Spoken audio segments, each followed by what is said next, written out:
Hello again, everyone. This is Mrs. Denton, and you are working on how to solve linear equations. You're to the point in the series where we need to introduce some special cases when you're solving linear equations. It is possible to be solving an equation that has no solution, or to be solving an equation that has infinite solutions. So I know you've practiced all your equation solving skills, so these will roll rather quickly, but let's look at what happens when a special case pops up.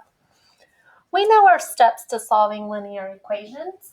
I can put them back here from a previous lesson. We have to distribute first, combine like terms, move variables all to one side, and then solve using our two-step backwards PEMDAS approach. So let's try with these two examples. Step 1, distribute. So I'm going to distribute this negative 4.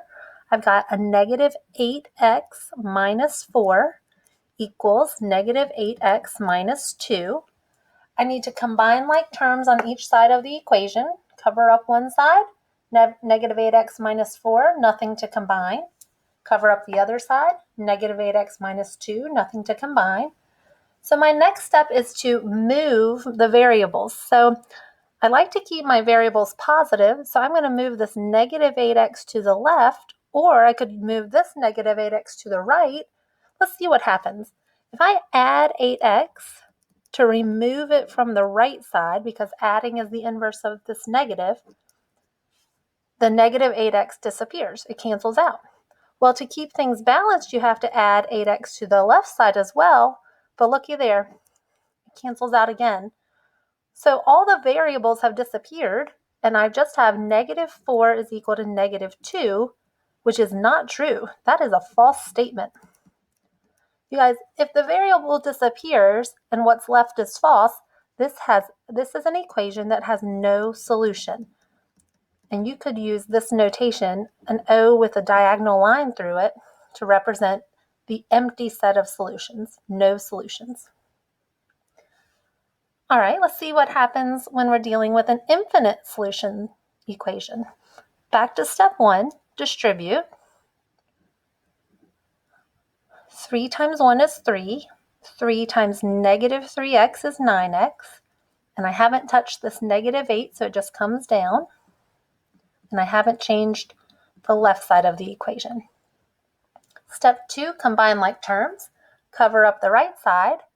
I've got a negative 5 take away 9x. There are no like terms there. Cover up the left side. I can combine a positive 3 minus 8. 3 take away 8 is negative 5, and I have not changed that 9x.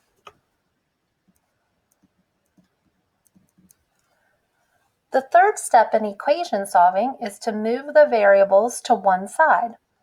So if I try to add this 9x to bring it to the left side, the same thing happens that happened in our previous example. Both of the variables totally disappear. 9x and negative 9x are inverses of each other on both sides. And this time what's left is negative 5 on the left is equal to negative 5 on the right, and that part is true. Negative 5 is equal to negative 5. So it does not matter what number we would plug in for x, the left and right side would always be equal to each other, and we call that infinite solutions. You can use the infinity symbol, and some people also use an R with an extra line in it called all real numbers. Okay, so if you run into a situation where your variables disappear, you're looking at a special case, either a no solution if what's left is false, or an infinite solution if what's left is true. Happy studying!